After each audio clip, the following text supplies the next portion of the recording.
All right, my friends, thanks for sticking around for part two of our analysis on the declining consumption in retirement across the board for essentially all retirees. And again, proof is positive in the academic data now, which I'm going to share with you. Again, this goes back to September 2001. All right, so this is antiquated. I get that.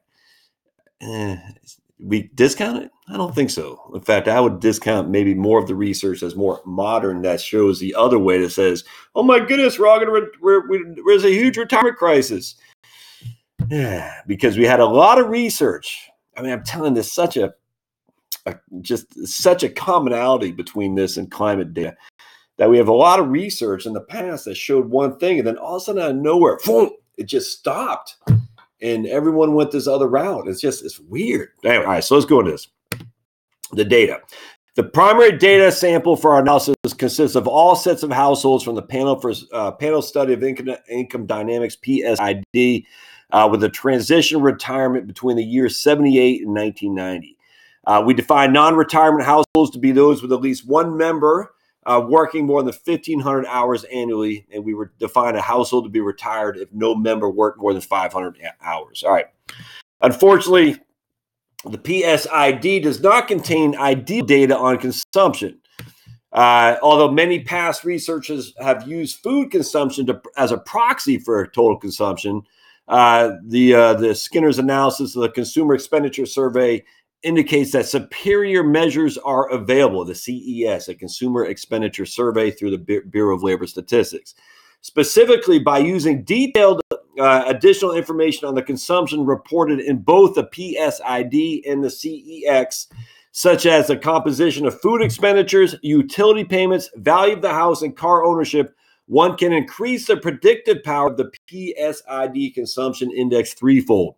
We use this approach below with a more restricted set of consumption indicators: food at home, food away from home, excluding meals at work or school, and the imputed or actual rental value of one's residence. Utilities and autos were reported only sporadically. Although we also discuss regression results for each component separately. It's certain. Okay, just keep going down there. I want to show you how many. Hold on just a second. I want to show you. I was going to show you if I can remember. I can't remember. I found it. Anyway, the number of households they observed. I don't know where it is. All right, okay. Anyway, the number of households was statistically significant. Let's put it that way. I can't remember where they showed that, but anyway, it's a bunch. All right, so let's dive into this. This is some of the results here. All right, so what we're going to find. Let me see if I can't make this bigger. Dude, if you don't love this stuff, that's fine. That's why you're on this the YouTube channel, because I do. All right, so here's their summary statistics. The median age of all the households they do, again, for basically people about to retire and thus retire, is 62. I don't care about the means, I just care about the median. The income replacement is 60%. Isn't that interesting? And the difference in consumption is 12%. Let me tell you what that means. So, all right, we're gonna show you this. Additional summary statistics for the table for the sample appear in Table 1, which I just showed you. There is substantial variation in income replacement ratios, wealth ratios, and the level of wealth. These numbers are suggestive of the wide heterogeneity in retirement preparation among the retired age population. The second last row of Table 1 shows a change in average consumption between the 2 years prior to retirement and the 2 years post-retirement. The median was 12%.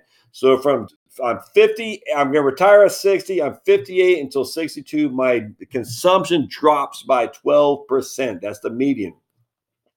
The standard deviation, though, was 42, which meant the decline exceeded 30% for 23% of the sample size, whereas 12% of households exceeded declines in excess of 40%. So a significant amount of numbers in there had significant declines from 2 years before retirement to 2 years after retirement. But we still get a median. This is why you don't want to use the average. This is why you want to use a median. We still get a median of 12%. From 58 to 62, my consumption declined by 12%. My median age when I did the survey was 62. Isn't that interesting? Now, on top of that, I want to show you the quadrant. They're using, look at this, proportional sample basically, here's their sample size. They're ranking them in 16 different quadrants. So highest wealth, which I think the 1, 2 is knows low. Okay, so Q1 is the lowest quadrant, the lowest quartile. Excuse me. So the lowest wealth is Q1. The lowest income is Q1. So the people with the lowest wealth and the lowest income are here, and they're 5.7% of the population. The people with the highest wealth and the highest income are here, and they're 6.2% of the population. So roughly anywhere between 5 and 7 across the board of these 16 different data sets. They're all pretty, it's just across the board. There's not one that's skewing the other.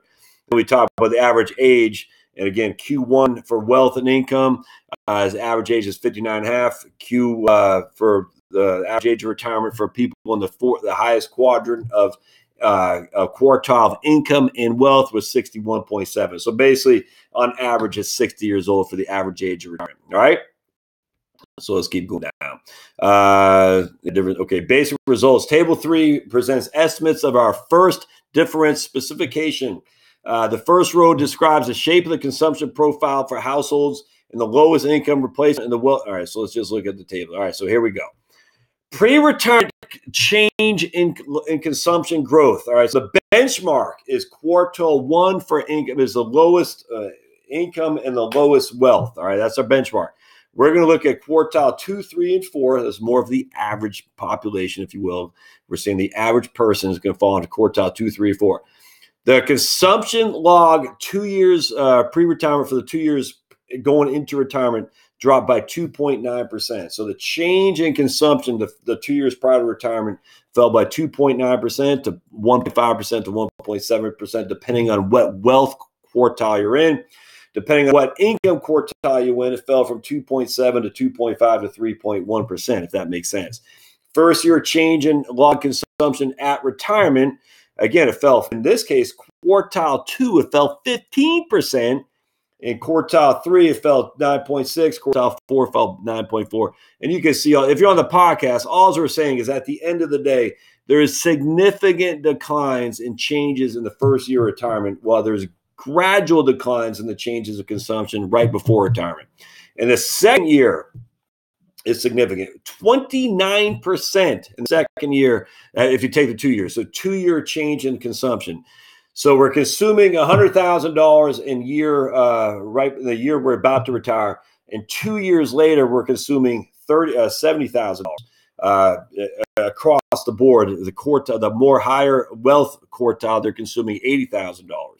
All right, so in quartile 2 and 3, they were consuming $100,000 the year they retired. 2 years later, they were consuming $70,000. In quartile 4, they were consuming $100,000. 2 years later, they were consuming $80,000. In quartile 1, so of the 16 different quartiles of income and wealth, they were consuming 56% less. Now, that could be the shock that's attributed to they got laid off or something like that. I don't know. But at the end of the day, that's just one of the 16, which is so everybody else is not consuming anything near as drastic of a decline in consumption, but still pretty significant declines in consumption, 30 and 20% across the board. If we go to, that's just on the wealth ratio. We go to the income ratio. On the wealth ratio, they're taking your assets. They're saying all your assets combined to what your income is. Your income ratio is they're taking your income, all right? And they're saying, again, significant declines in consumption, 33% in quartile 2, 35% in quartile 3, and 20% in quartile 4. That's crazy, man. So they're going to show us, watch this, they're going to show a chart of this. Look at this. Okay. Now they give us another chart. So we're using the 4th quartile. And again, you can't see us in the podcast, but basically they're showing.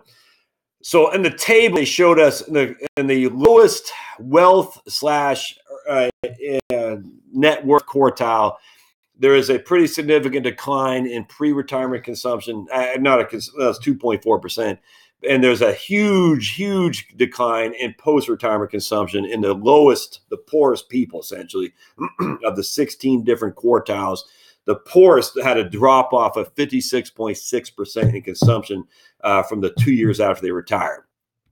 Now, the table, the graph that you can't see on the podcast, but they use the wealthiest of income and assets as well. And they actually had an increase in consumption from the day they retired to about almost 18% or so, and then it starts leveling off, which is interesting. Now, the 2 years previous to retirement, they did have a decrease in consumption. Then they hit retirement, and their consumption goes up again. It goes up by 20%, about 18%. And again, that's just the richest of in terms of affluence and income and net worth. And it goes up by about 18% in the first 2 years of retirement, and then it starts going down again as retirement ages. So for folks that are not on the podcast, what we have here is variation retirement wealth right here. And they're saying, look, this is 5 and 6 years before retirement, 4 and 3 years before retirement. And this is basically right here is when we retire. That number right there. So the first 2 years before retirement, you can see the income, the wealth starts dropping, then it jumps up. And then here you can see the first quartile, the poorest people essentially in wealth, it drops like a brick right 2 years before retirement. And then in retirement it goes and it starts creeping back up as they kind of get accustomed to the retirement. I hope that makes sense. A lot going on here. I get that. But basically what we're saying is, look, for everybody other than the richest, they got significant declines in consumption. This is right here is a change in consumption at retirement by wealth quartile. So their consumption 5 to 6 years out, it starts slowly declining. Then once they 2 years out, 1 year, 2 years out, and then the first couple years in retirement, it drops like a brick in water. For the poorest, it still does the same for the third and the second quartiles. It does the same for the fourth quartile, the more wealthy. It doesn't drop as much as the first quartile, but it drops like a brick in water. The only time it doesn't is the consumption of the riches of the wealthy. It goes up by about 18% in the first couple of years of retirement, but even that starts to decline. So the interesting thing is, what happens in the other, for everybody else, their consumption drops like a brick when they hit retirement. Then it starts to gradually go back up a little bit as they get adjusted to it. I hope that makes sense. So that's pretty interesting. So let's go down here. We're going to see another one. And this is same graph, but years relative to retirement, change in consumption by income quartile. All right. So this was change in consumption by wealth quartile. And we talked about that, a pretty significant wealth quartile decline for 56% for people in the lowest wealth quartile. It would be the first quartile, but the lowest wealth quartile. Here's a change in consumption for people in income quartile. And again, the same thing. We got the fourth quartile of income and wealth right here. And again, you can't see this on the podcast, but they have declining consumption 2 to 3 years before retirement, and then it jumps up once they hit retirement, and then it slowly gradually goes back down again. The same thing happens. They have declining consumption for the people in the income quartiles, first, second, third, and fourth. And then when they hit retirement, it drops like a brick. So here you can see, if you're on the YouTube channel, it drops, slowly decreases in the years leading up to retirement. But then once retirement happens, it drops like a brick in water. And then for the last, the poorest, it starts gradually picking up again. But then for everybody else, it just continues to go down. The fourth, second, and third quartile, the spending, the consuming goes down as they retire. I mean, it's nuts, man. And that's let's see anything else I want to show us. And that, I mean, I love and this. Let's see, growth rates. Yeah, I think that's probably where I want to close at. A lot going on. I'll put links to the show notes and all this. I love the chart though, that shows you at the end of the day, these guys using the Consumer Expenditure Survey and PSID, and no one would now. While the CPS, the Consumer Population Survey, has taken a lot of arrows from me, particularly about the lack of the legitimacy of the numbers. Very few people said PSID or certainly Consumer Expenditure Survey (CEX) are under the gun in terms of inaccurate numbers. So again, this is going back almost 20 years. But you see it with your own eyes. That right there is consumption dropping off. This right here is 1 to 2 years before retirement. This is at retirement.